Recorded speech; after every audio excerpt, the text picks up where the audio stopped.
Hello guys, good morning. तो कैसे हैं आप सभी लोग? आशा करता हूँ कि सभी बढ़िया होंगे और सभी की तैयारी बहुत ही बेहतरीन लेवल से चल रही होगी।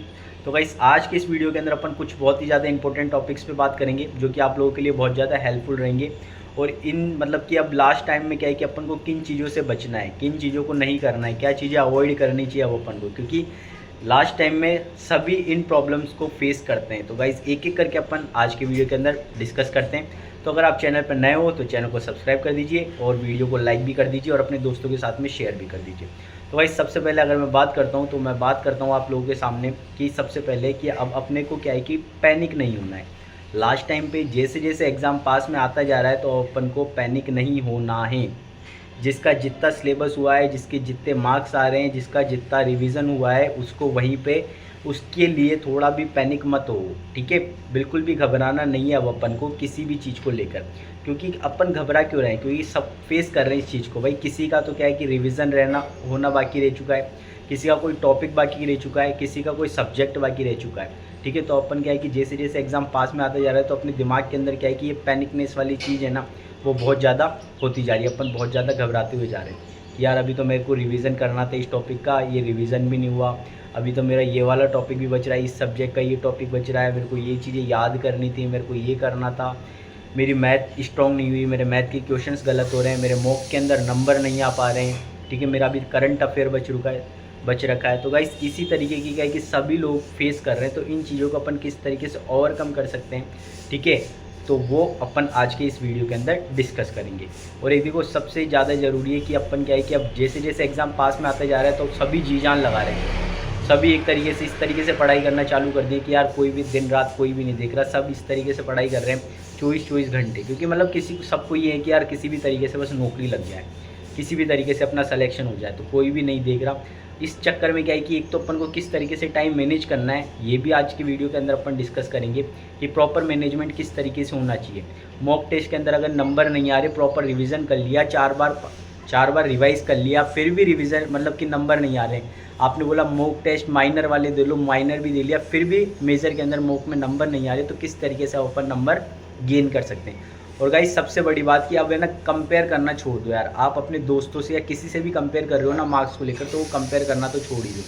क्योंकि एग्ज़ाम के अंदर किस तरीके का पेपर आएगा उस पर डिपेंड करता है, ठीक है। यहाँ पे अगर अपन किसी से भी कंपेयर करेंगे अपने नंबर कि यार मैंने किसी से कंपेयर करे, उसके 220 आ रहे, 230 आ रहे, मेरे 190 आ रहे, मेरे 185 आ रहे, इस चक्कर में मैं थोड़ा पैनिक हो रहा हूँ, तो भाई ये नहीं करना। अपन को किसी से भी कंपेयर नहीं करना, क्योंकि क्या पेपर का लेवल है और क्या चीज़ अपन को आती है वो अपना मेन एग्ज़ाम डिसाइड करेगा, अपना सिलेक्शन, ठीक है। तो सबसे पहले एक एक करके बात करता हूँ मैं। देखो, लास्ट टाइम में अपन को पैनिक बिल्कुल भी नहीं होना है, बिल्कुल भी नहीं घबराना है अपन को। आप इस चीज़ को अवॉइड करना शुरू कर दो कि आपको घबराना नहीं है। जितना रिविज़न हुआ है उतना ठीक है, जितना कोर्स हुआ है उतना ठीक है। उसी को अपन क्या है कि काम थोड़ा शांत रहकर चीज़ों को समझना है। क्योंकि जैसे जैसे एग्ज़ाम पास में आते जाएगा, अगर आप अभी से घबरा रहे हो, अभी तो आपने देखो कि 20-22 जुलाई हुई है, तो अगर आप अभी से घबरा रहे हो तो भाई 17 अगस्त तक तो आप अगर इस तरीके से पैनिक रहोगे ना, तो चीज़ें आपके माइंड से स्लिप हो जाएगी, ठीक है। और मैंने पहले भी कहा है कि हेल्दी माइंड के अंदर ही चीज़ें स्टोर रहती है। तो आपको बिल्कुल दिमाग को तो बिल्कुल शांत तरीके से रखना ही पड़ेगा आपको, किसी भी तरीके से, ठीक है। और एक अपनी हेल्थ को भी थोड़ा ध्यान में रखो। खांसी जुकाम बुखार इन चीज़ों से, खाना पीना उल्टा सीधा, इन चीज़ों से थोड़ा अवॉइड करो अभी। क्योंकि जैसे जैसे एग्ज़ाम पास आ रहा है अपन को बहुत सारी चीज़ें याद रखनी है, बहुत ज़्यादा पढ़ाई करनी है और मल्टीपल रिवीजन भी करना है अपन को, और अपन को मॉक भी लगाने। और ये सब चीज़ें कब होती है? जब अपना दिमाग शांत रहेगा। अगर अपन अभी से ही इन चीज़ों को लेकर मतलब कि घबरा जाएंगे कि यार अभी तो मेरा इस सब्जेक्ट का रिवीजन बाकी है, अभी मेरा ये वाला टॉपिक बाकी है, मैंने तो यार मैथ के ये वाले टॉपिक छोड़ रखे थे कि लास्ट में कर लूँगा सबसे बाद में, अभी तो यार मैंने करंट अफेयर भी नहीं उठाया, तो भाई इन सभी चीज़ों को आपको एक तरफ रखना ही पड़ेगा। आपको आपके दिमाग को बिल्कुल शांत करके चलना पड़ेगा। क्योंकि यार ये चीज़ें अगर आप कितना स्ट्रेस लोगे ना तो भी नहीं होनी, और अगर स्ट्रेस नहीं लोगे तो हो जाएगी एक एक करके। क्योंकि जब अपन स्ट्रेस लेते हैं ना तो अपन को क्या है कि चीज़ें सारी दिखाई देती है एक साथ। अब देखो, किसी के अगर मॉक टेस्ट के अंदर नंबर नहीं आ रहे तो वो क्या सोचेगा कि यार सारी चीज़ें पढ़ लेता हूँ मैं दोबारा। कोई दोबारा लेक्चर की तरफ जाता है, कोई दोबारा बुक पढ़ने की तरफ जा रहा है, कोई किस किस तरफ जाए। भाई, आपका वो एक मॉक टेस्ट वो स्कोर या वो सिलेक्शन नहीं डिसाइड कर सकता। आपको जो चीज़ें आ रही है, क्या पता वो मेन एग्ज़ाम में रहे। सबसे ज़्यादा ज़रूरी है आपको शांत रहना। मॉक के अंदर आपके नंबर नहीं आ रहे, कोई बात नहीं, आपके मॉक के अंदर नहीं आए, लेकिन मेन एग्ज़ाम के अंदर नंबर नहीं आएंगे तो आपका सिलेक्शन रुकेगा। मॉक अपने को प्रैक्टिस के लिए दे रहे अपन, मॉक अपन प्रैक्टिस के लिए दे रहे हैं, और मॉक अपन प्रैक्टिस के लिए इस तरीके से दे रहे हैं कि यार अपन को थोड़ा शांत, क्योंकि मॉक अपन देते हैं सीरियसनेस को लेकर कि यार जिस तरीके का पेपर वहाँ पे आएगा क्या वैसा ही अपना मॉक रहता है। तो एक तो शांत रहकर करने की कोशिश करा करो उस मॉक को, और मॉक में अगर नंबर नहीं आते तो थोड़ा पैनिक होने की ज़रूरत नहीं है। बस थोड़ा बहुत हाँ यार नंबर नहीं आ रहे तो किस टॉपिक से क्या दिक्कत आ रही है, बस उसको पॉइंट आउट करके उसको रिवाइज़ करो। ना कि ये सोचो कि यार मेरे तो बिल्कुल भी नंबर नहीं आ रहे, यार मेरी तो चीज़ें भूलता हुआ जा रहा हूँ यार, कि ये वाले क्वेश्चन मेरे को पहले आते थे और आज मैं देखो क्वेश्चन करने बैठ रहा हूँ तो ये क्वेश्चन नहीं हो पा रहे मुझसे, या फिर ये चीज़ें मैं भूल चुका हूँ। तो भाई ऐसे अगर चीज़ों को लेकर बैठोगे या घबराते रहोगे ना, तो धीरे धीरे चीज़ें आपके दिमाग से निकलती चली जाएगी। और जब तक तरीके से, मतलब कि जब तक हेल्थ ठीक नहीं रहेगी ना, तब तक आपका दिमाग अच्छे से वर्क नहीं करेगा, ठीक है। क्योंकि हेल्दी माइंड ही चीज़ों को ज़्यादा स्टोर कर पाता है। अगर स्ट्रेस लेके चीज़ों को याद करने भी लगोगे तो आपको जो 15 मिनट की चीज़ें वो आधे घंटे में जाके 45 मिनट में जाके याद होगी। तो अपन को इस तरीके से, भाई सबसे बड़ी बात कि अपन को आपसे पैनिक नहीं होना, अपन को किसी भी चीज़ को लेकर। रिवीजन नहीं हुआ कोई बात नहीं, अपन कर लेंगे, बस पॉजिटिव वे के अंदर चलो। अपना कोर्स नहीं हुआ कोई बात नहीं, अपन धीरे धीरे कंप्लीट कर लेंगे। अपना भाई कोई भी टॉपिक रह चुका है कोई बात नहीं, अपन धीरे धीरे टाइम निकाल के कर लेंगे। पैनिक होके या फिर ऐसे हड़बड़ाहट में किसी चीज़ को नहीं करना अपन को। दूसरा, अपने फ्रेंड से किसी भी चीज़ को कंपेयर मत करो। भाई किसी के भी मॉक टेस्ट के स्कोर आप अपने आप से कंपेयर मत करो। आपका लेवल अलग है, सामने वाले का लेवल अलग है, पेपर का लेवल भी अलग है। तो पेपर क्या पता उसके अकॉर्डिंग जो उसने चीज़ें जिस बुक से पढ़ रखी है, जो पढ़ रखी है वो मिल गई हो, कोई इंसिडेंट होता है तो भाई आ गए उसके नंबर। अगर आप एवरेज स्कोर चल रहा है आपका 220 230 तो सही है। किसी के 270 आ रहे हैं, आप उससे अपने आप को कंपेयर करोगे कि यार उसके 270 280 आ रहे हैं, मैं तो 230 पे ही हूँ, तो भाई नहीं हो सकता। ये क्या है कि कंपेयर नहीं करने की चीज़ है। तो अपने फ्रेंड से एक तो ये कंपेयर मत करो। लास्ट टाइम पे बात करता हूँ कि यार शॉर्ट नोट्स तो आप लोगों ने बना ही रखे होंगे, तो शॉर्ट नोट से रिवाइज करने की कोशिश करो अब चीज़ों को। अब लॉन्ग नोट्स की तरफ जाने की ज़रूरत नहीं है। अब 1 महीना बचा है, अब लॉन्ग नोट पढ़ने की ज़रूरत है ही नहीं। शॉर्ट नोट अपन ने इसी टाइम के लिए बनाए थे। इसी टाइम का सेंस है कि भाई अभी के लिए बनाए थे अपन ने, कि लास्ट टाइम जब मेरा 1 महीना बचेगा तो मैं क्वेश्चन तो ज़्यादा प्रैक्टिस करूँगा और रिवीजन मेरे शॉर्ट नोट से करूँगा। तो आपने नहीं बनाए शॉर्ट नोट तो भाई टेलीग्राम पे आपको शॉर्ट नोट्स मिल जाएंगे, ठीक है। टेलीग्राम पे आपको शॉर्ट नोट्स मिल जाएंगे, वहाँ से रिवाइज करो चीज़ों को, मैं प्रोवाइड करवा दूंगा टेलीग्राम पे। टेलीग्राम चैनल ज्वाइन कर लेना, डिस्क्रिप्शन में लिंक मिल जाएगा। और कोई भी एक बच्चा कमेंट में मतलब वहाँ पे मैसेज कर देना भैया शॉर्ट नोट्स, तो मैं आपको शॉर्ट नोट्स प्रोवाइड करवा दूंगा। तो उन शॉर्ट नोट्स से आपको रिवाइज करनी है चीज़ों को, अब लॉन्ग नोट्स की तरफ नहीं जाना। और जितना हो सके अब क्वेश्चंस प्रैक्टिस करनी है भाई, क्वेश्चन खेलना है वो अपन को।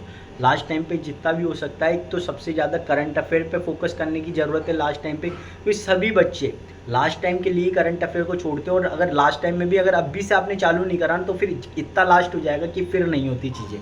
क्योंकि करंट अफेयर का मतलब है कि जो करंट में चल रही है वो चीज़ अपन को दिमाग के अंदर रहनी चाहिए। तो उनको लिए भी भाई अपन को 2-3 बार पढ़ना पड़ता है, ऐसे नहीं कि अपन आइंस्टीन ने एक बार पढ़े और चीज़ों को याद हो गई अपन को चीज़ें। तो ठीक है, तो करंट अफेयर एक शॉर्ट नोट्स, एक अपने दोस्तों से कंपेयर मत करो, एक घबराओ मत किसी भी चीज़ को लेकर, और एक अपना टाइम और अपनी हेल्थ को इस तरीके से मैनेज करो कि भाई दोनों नहीं बिगड़े। ना तो आपका टाइम भी मैनेज हो प्रॉपर तरीके से, ना तो आपका टाइम वेस्ट हो और ना ही आपकी हेल्थ बिगड़े, ठीक है। इस तरीके से मतलब कि यार एग्ज़ाम है, सही बात है, ठीक है, एग्ज़ाम क्रैक करना है, सही बात है, बहुत बढ़िया मोटिवेशन है, बहुत बढ़िया मोटिव है, बहुत बढ़िया गोल बना रखा है जिसने भी, दिन रात लग रहा है, सही बात है। लेकिन यार थोड़ा नींद को और थोड़ा खाने पर भी फोकस करो, कि क्योंकि भाई चीज़ें याद रखनी है बहुत टाइम तक। 1 महीना है, क्या पता अभी आपने 15 दिन पहले कोई चीज़ पढ़ी हो वो अभी आपको याद है, क्योंकि अब तक आप स्ट्रेस नहीं ले रहे थे, आप आराम से चीज़ों को चलने दे रहे थे। लेकिन जैसे जैसे एग्ज़ाम पास में आ रहा है आप स्ट्रेस लेते जा रहे हो, तो क्या पता जो वो चीज़ पढ़ी है आपने रिवाइज करी हो नहीं करी हो तो वो चीज़ भूल जाओगे आप। और स्ट्रेस के चक्कर में क्या है कि कभी कभी मिसअंडरस्टैंडिंग भी हो जाती है कि अपन को चीज़ पढ़ी क्या थी, अपन ने याद क्या रह गई, अपन को एग्ज़ाम में क्या कर दिया अपन ने फिर आके देखते हैं अरे यार ये चीज़ तो गलत याद रह गई मेरे को, इसका तो ये था यार, ये बिल्कुल आता था लेकिन वहाँ पे जल्दीबाजी में गलत। तो इन जल्दीबाजी और ये पैनिक वाली सिचुएशन से बचने के लिए क्या है कि अपन को थोड़ा पॉजिटिव वे के अंदर जाना पड़ेगा। और पॉजिटिव वे में जाने का एक ही रास्ता है, थोड़ी देर अब मेडिटेट करना चालू कर दो, 10 मिनट कहीं पे भी बैठ के आँख बंद करके एक किसी भी पॉइंट की तरफ ध्यान करो, ठीक है। ये अपने दिमाग को शांत रखने के लिए अभी ऐसा कोई वो नहीं कि आप यह करते रहो। 10 मिनट आप अगर निकाल रहे हो, पढ़ाई कर रहे हो, पढ़ाई करते करते टाइम है कि भाई 6 घंटे की पढ़ाई होगी, 7 घंटे की पढ़ाई हो, 10 मिनट का ब्रेक ले लो भाई, क्योंकि अब लोग भाई पढ़ाई कर ही रहे इसी हिसाब से कर रहे हैं, 14 15 घंटे पढ़ाई कर रहे हैं, ठीक है। तो भाई उस हिसाब से तो यार फिर आप आराम से 10-15 मिनट निकालो, थोड़ा शांत रहो, चीज़ों को समझो, अपने आप से बात करो, ठीक है। स्ट्रेस लेने की ज़रूरत नहीं है, सिलेक्शन हो जाएगा, पॉजिटिव वे के अंदर रहोगे, पॉजिटिव तरीके से पढ़ाई करोगे तो ठीक है। किसी भी चीज़ को लेकर ज़्यादा लोड नहीं लेना अपन को, बिल्कुल भी नहीं घबराना, ठीक है, बिल्कुल भी नहीं घबराना। जो जिसका जहाँ तक हुआ है भाई नया, और एक लास्ट और बता देता हूँ मैं, अब कुछ भी नया चालू करने की ज़रूरत नहीं है।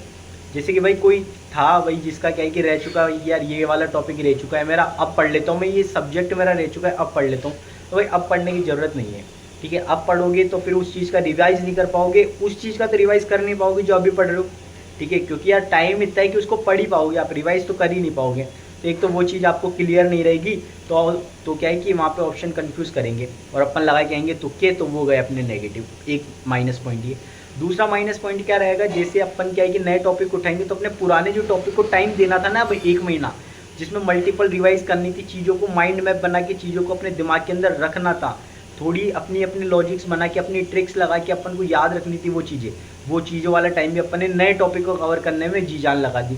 एक तो उसको पढ़ने में जी जान लगा दी, पुराने टॉपिक को रिवाइज नहीं कर पाए और नए वाले टॉपिक का रिवीजन भी नहीं कर पाए। तो भाई ये सारी चीज़ें अपनी नेगेटिव नेगेटिव नेगेटिव होकर अपन को क्या है कि अपने सिलेक्शन से बहुत ज़्यादा दूर ले जाती है। इसलिए बोलता हूँ कि अब नया टॉपिक पढ़ने की कोई भी ज़रूरत नहीं है। जो जितना अपना टॉपिक हो चुका है, जितना अपना सिलेबस हो चुका है, ठीक है, उसी पे वर्क करो, उसी को रिवाइज करो, मतलब रिवीजन ज़्यादा करो। अगर टॉपिक बच रहा है कि आप सोचो कि यार भैया ऐसे बोल रहे हैं, मेरा तो अभी एक सब्जेक्ट बचा हुआ था और मैंने तो सब कुछ रिवाइज कर रखा है, तो भाई रिवीजन को ज़्यादा टाइम दो और नए टॉपिक को सीखने के लिए लगभग 2 घंटे मैक्सिमम है। ठीक है, नया कुछ सीख रहे हो 2 घंटे दे दो, बाकी जितना टाइम है आपको रिवाइज और क्वेश्चन प्रैक्टिस करने हैं। और डेली मतलब कि हफ्ते के अंदर आप 3 मॉक करना चालू कर दो। बाकी गाइज ये वीडियो इतना ही था, बाकी अपन मिलेंगे नेक्स्ट वीडियो के अंदर, तब तक के लिए ओके बाय। तो गाइज बूस्टर पीडीएफ आप लोगों ने नहीं खरीदो तो बूस्टर पीडीएफ खरीद लेना, जो कि रीजनिंग के लिए आप सभी लोगों के लिए बनाई हुई पीडीएफ है। बूस्टर पीडीएफ के अंदर क्या है कि अपने रीजनिंग के रिसेंट ईयर में किस टाइप का पैटर्न चल रहा है उसके बेस पे एक पीडीएफ बनाई हुई है क्वेश्चंस की, जिसके अंदर अपने रीजनिंग के अभी जो रिसेंट ईयर में किस टाइप के क्वेश्चंस आ रहे हैं वो हैं। और ये पीडीएफ आप लोगों को गाइज ओनली 29 रुपीज़ के अंदर मिलेगी, जिसके अंदर अपने 15 के 15 टॉपिक कवर हो जाएंगे। यानी कि आपको एक टॉपिक है ना 2 रुपीज़ का ही मिल रहा है, मतलब 2 रुपये में एक टॉपिक, जिसके 150 सवाल मिल रहे हैं और वो भी रिसेंट ईयर के। तो गाइज ये बहुत ज़्यादा हेल्पफुल रहेगी, आप लास्ट टाइम में भी इसको परचेज करके इससे रिवाइज और इससे पढ़ सकते हो, आप क्वेश्चन प्रैक्टिस कर सकते हो, क्योंकि हूबहू क्वेश्चन इससे मिलेंगे, इतनी गारंटी है कि मतलब इससे क्वेश्चंस मिलेंगे यार। और कुछ है ही नहीं, जो टॉपिक है उस टॉपिक के जितने टाइप के क्वेश्चन हो सकते हैं ना वो उस पीडीएफ के अंदर है। तो क्वेश्चन की वैल्यू तो चेंज होगी, पैटर्न थोड़ी चेंज हो जाएगा, कंसेप्ट थोड़ी चेंज हो जाएगा, उस हिसाब से बनाई हुई है। बाकी गाइज अगर आपने चैनल को सब्सक्राइब नहीं करा हो तो इस चैनल को सब्सक्राइब भी कर लीजिए, अपने दोस्तों के साथ में शेयर भी कर दीजिए और लाइक भी कर दीजिए वीडियो को। और गाइज एक टेलीग्राम चैनल भी जरूर ज्वाइन कर लेना, क्योंकि वहाँ पे आपको जितनी भी स्टैंडर्ड बुक्स है ना जो कि आपको मार्केट में मिलती है वो उनकी पीडीएफ आपको अवेलेबल करवा रखी है। आपको शॉर्ट नोट्स भी अवेलेबल करवा दूंगा मैं आज ही। ठीक है, जितने भी अपने सब्जेक्ट हैं उन सभी के शॉर्ट नोट्स अवेलेबल करवा दूंगा, अपने राजस्थान जीके के, इंडिया जीके के, करंट के, तीनों के नोट्स प्रोवाइड करवा दूंगा। कोई भी मेरे को मैसेज के अंदर एक बार याद दिला देना। बाकी गाइज अपन मिलेंगे नेक्स्ट वीडियो के अंदर, तब तक के लिए ओके बाय। और गाइज एक कमेंट जरूर कर दिया करो यार, आप लोगों के कमेंट से ये ना मेरी गाड़ी चलती है। तो एक कमेंट में आप जो भी जैसा भी वीडियो लगा हो ना, आप एक कमेंट में बता दिया करो। थैंक यू गाइज, बाकी मिलेंगे अपन नेक्स्ट वीडियो के अंदर, तब तक के लिए ओके बाय।